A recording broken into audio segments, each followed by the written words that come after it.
Hello students. In our last video, we have seen the limitations of Mendeleev's periodic table. That the position of hydrogen, it was a challengeable issue. There were many anomalous pair of elements. Dissimilar elements were grouped in the same group, as well as similar elements were placed in different group. There was no place for isotope, and Mendeleev could not explain the cause of periodicity. To overcome all these problems, a new periodic table was suggested, and that periodic table was suggested by Henry Moseley. And that is what we nowadays call as modern periodic table. So today we are going to discuss modern periodic table, its construction and its other properties. As we know, Mendeleev's periodic table was based on atomic mass. Now similarly, modern periodic table, it was based on atomic number. Henry said that it is not the atomic mass but atomic number which we can use for explaining the periodicity of the elements. It is because atomic number helps us to find out electronic configuration, and from electronic configuration we can find out the number of valence electrons, and from number of valence electron we can predict the properties of various elements. So what did modern periodic law states? The physical and chemical properties of elements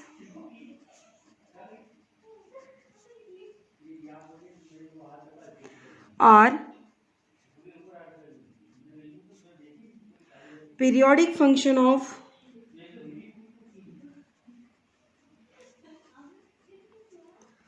their atomic number. The difference between Mendeleev's law and Mendeleev's periodic law and modern periodic law is only one word. In Mendeleev's law we use mass, and in modern periodic law we use the word number, atomic number, that is the number of electrons. It is more better basis for finding out the properties of an element. This concept can be directly asked as a 2-mark question or 3-mark question, that why atomic number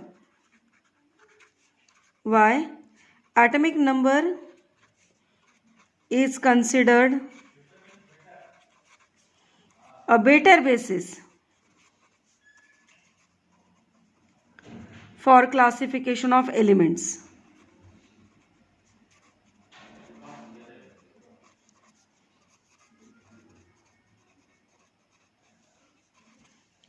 Okay, and the answer has been already explained over here. Modern periodic table is a modified version of Mendeleev's periodic table. In Mendeleev's periodic table, we have seen that there are 8 groups that were called as vertical columns. So in modern periodic table also, there are certain vertical columns, and these vertical columns, they are called as groups. There are certain horizontal rows also. So these horizontal rows in modern periodic table, they are called as period. In Mendeleev's periodic table, they were called as a series, first series, second series, etc. Now how many groups and how many periods do exist in modern periodic table? There are 18 groups and 7 period in modern periodic table. This is the question which is repeated many a times, that how many groups and how many periods are present in modern periodic table. So here is an image showing the whole form of modern periodic table. We also call it as long form of periodic table. PT stands for periodic table. Now as I have told you just now, there are total 18 groups. 1, 2, 3, 4, 5, 6. Like this we have group number till 18. And there are total 7 periods. First period will contain only 2 elements, hydrogen and helium. First period contains 2 elements. Second period there are 8 elements. In third period will start from sodium and it will extend till argon. So again there are 8 elements. Fourth period, this is number 1, 2, 3, 4, 5, 6 and 7 periods. Remember, period always goes horizontal and the groups are always calculated vertical. Okay, now coming to fourth period. Fourth period starts from potassium and ends till krypton. There are total 18 elements over here. Fifth period starts from rubidium and it ends at xenon. Again here there are 18 elements. Sixth period start from cesium and ends at radon. There are 32 elements. Similarly, in seventh period also, which starts from francium and ends at oganesson, there are 32 elements. Now this oganesson is the newly discovered element. So here we have got certain fixed number 2, 8, 8, 18, 18, 32, 32. Now these numbers, these are called as magical numbers. Why they are called as magical numbers? Because if we see the difference in atomic number, it is in the same sequence 2, 8, 8, 18, 18, 32, 32. For example, the very first element, helium, it has atomic number 2. The next element, neon, it has atomic number 10, so the difference is of 8. The next element is argon. So difference between the atomic number of neon and argon is 8. Next element is krypton. So the difference between atomic number of argon and krypton, it is 18. You can see the numbers written on the left side corner of the box. They indicate the atomic number. Now this formula is applicable for any group. For example, nitrogen and phosphorus. Nitrogen atomic number is 7, phosphorus atomic number is 15. So the difference is 8. Silicon atomic number is 14, germanium atomic number is 32, so the difference is 18. So this formula is applicable to any groups. For the consecutive elements, the difference is in the sequence 2, 8, 8, 18, 18, 32, 32, and that's why they are called as magical numbers. Now when we come to these two periods, period number 6 and period number 7, we can see certain empty boxes. These are not empty boxes. The elements from atomic number 57 to 71, they are included separately, called as lanthanide series. And in the second one, elements from atomic number 89 to 103, they are placed separately. It is called as actinoid series. Now if we look at the atomic number of the period, the first period starts from atomic number 1 and it's at atomic number 2. So this first period is called as very short period. PD stands for period. Second period, it starts from atomic number 3, that is lithium, and it's till neon, atomic number 10, and this is called as a short period. Third period is also called as a short period. It starts from atomic number 11 and ends at atomic number 18. Fourth period starts from atomic number 19, which is potassium, and ends at krypton. Now fourth period, it is called as long period. Fifth period starts from rubidium with atomic number 37 and ends at xenon with atomic number 54. Similarly, sixth period starts from atomic number 55, which is an element cesium, and ends at radon with atomic number 86. The last period, seventh period, it starts from atomic number 87, francium, and ends at oganesson, atomic number 118. Now period number 4, 5, 6, 7, all these are called as long period. Now that was about the periods. Now we'll discuss the group. How many groups we have seen? From group number 1 to 18. So as periods have different names, groups also have different names. For example, group 1 elements, they are called as alkali metals. It is because their oxides are alkaline in nature. Group 2 elements. They are called as alkaline earth metals because they are found more abundantly in earth crust. Group 13. It is called as boron family.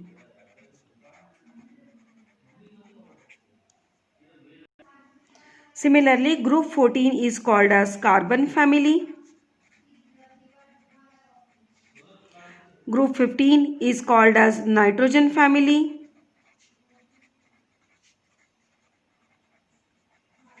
Group 16 is known as chalcogens. Chalcogens means ore forming substances. Actually, all the ores, they exist, maximum of the ores exist in oxide or sulfide form, and oxygen and sulfur, these are the elements of group 16. Okay, group 17, they are called as halogens because they are colored substance, and group 18, they are called as noble gases. They are also called as inert gases. So this is group 1 and it is called as alkali metals. Alkali metals, they include lithium, sodium, potassium, rubidium, cesium, francium. It's very easy trick to remember them. Li, na, ki, rab, se, faryad. So by using these tricks, you can easily remember the names of elements in periodic table. Whenever we are teaching periodic table to the students, the very first question of the students is that, do we have to learn the whole periodic table? At least you must know group 1, group 2, group 13 to group 18 elements. At least these you must know. So for the first group, I have already told you the trick. Li, na, ki, rab, se, faryad. For second group, which is called as alkaline earth metals, we can remember them as beta, mange, car, scooter, bap, razi. So these are the short phrases by which we can remember at least certain groups of the periodic table. Coming to group 13, bengan, aloo, gajar in thela, boron, aluminium, gallium, indium and thallium. Now since boron is the first element of this group and therefore this group is called as boron family. Group number 14, it is called as carbon family because carbon is the first element of this group. Now how to remember the elements of this group? Chemistry sir gives Sankey problem. These are the radioactive elements, that's why I am not discussing them. Okay, so group 14, chemistry sir gives Sankey problem. Group number 15, it is called as nitrogen family because the first element is nitrogen. How to remember it? Nahi pata aise sab bhai. Very easy trick to remember. Group number 16, which is called as chalcogens because oxygen and sulfur, these two elements are present in this group, which are responsible for oxide and sulfide ore formation. Okay, so trick to remember this one. Oil style se tel polish. Oxygen, sulfur, selenium, tellurium, polonium. And the last one, group 17, which is called as halogens. It's a very straightforward, fluorine, chlorine, bromine, iodine. And group number 18, which is noble gases, helium, neon, argon, krypton, xenon, radon. Now overall, if we speak about the reactivity of the elements, group 1 and group 2, these are highly reactive groups, as well as group 16 and 17, they are highly reactive. So group 1 and group 2, which are alkali metals and alkaline earth metals respectively, as well as group 16 and group 17, which is chalcogens and halogens respectively, these are very reactive elements. Now here we have discussed the magical numbers. Magical numbers gives us the difference between atomic number of any two consecutive element of a particular group, as well as it gives us the number of elements present in that period. For example, in first period we have 2 elements, in second period 8 elements and so on. But how we come to this conclusion? So our next topic, That is how to calculate the number of elements in a particular group. It's an important question and most of the time it is asked for 3 marks. So how to calculate the number of elements in a particular group? We use the formula 2n square, where n stands for the number of shell. This we have already studied in 9th class, that there are shells like K, L, M, N, so on, which indicates 1, 2, 3, 4, etc. So first period, it requires the filling of K shell, and K shell n is equal to 1. So 2n square, that is equal to 2 into 1 square, 2 elements, and therefore in first period there are 2 elements. Similarly, second period. In second period, the elements show the filling of M shell. So we use the formula 2n square, where n is equal to 2. So 2 into 2 square, that is equal to 8 elements. And therefore in second period only 8 elements are accommodated. Now in third period, the n shell is filled or it is completed. Now here 2n square, that becomes 18 elements. But just now we have seen that in third period there are only 8 elements. It is because the octet rule. There must be 8 electrons in the outermost shell of the elements, and therefore in third period only 8 elements are filled. But fourth period onwards, then we have that 18 elements and so on. Okay. Now how did modern periodic table solve the anomalies of Mendele's periodic table? Let us discuss one by one point. Position of hydrogen. Position of hydrogen was a challengeable issue in Mendele's periodic table. But in modern periodic table, it was given the place along with the group 1. Actually, it is given a separate place.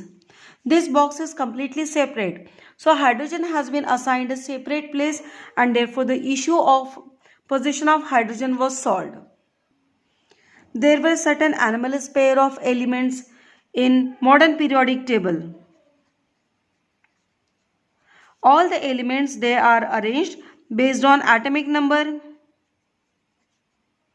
and therefore this anomaly was automatically removed, because this anomalous pair, it came because of difference in atomic mass. But now since the new table is based on atomic number, that problem was automatically sorted out. These elements in the same group or similar elements in the different group, it was again because the old table was based on atomic mass, and when we arranged them in atomic number, that was sorted out. In Mendele's periodic table, there was no place for isotope. But in modern periodic table, MPT, it is based on atomic number, and we know that isotopes, they have same atomic number. So no separate place was required for the isotopes. For example, carbon has 2 isotopes, C12 and C14, but their atomic numbers are same, 6, and since atomic numbers are same, they will be placed in the same slot. And the last was, it could not explain the cause of periodicity, but modern periodic table, it easily explained the cause of periodicity. It said that it is due to difference in atomic number, there exists the periodicity. Along with all these points, the idea of especially subgroup and sub-series of Mendele's periodic table, that was completely eliminated in the new table. Before winding up today's video, some more information for modern periodic table.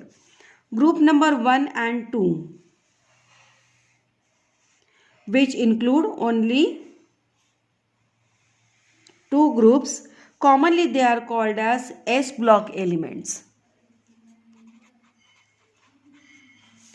group number 13 to 18, where there are 6 groups.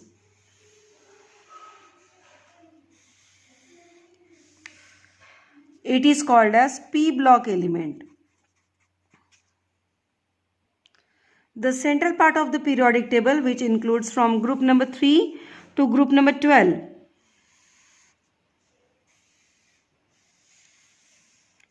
that is called as D block element, and the last two, it is called as F block element. So modern periodic table is based on the idea of 4 blocks: S block, P block, D block and F block. So in today's video, we have studied all about modern periodic table in a nutshell. Thanks for watching. That's all for the day. Have a nice day.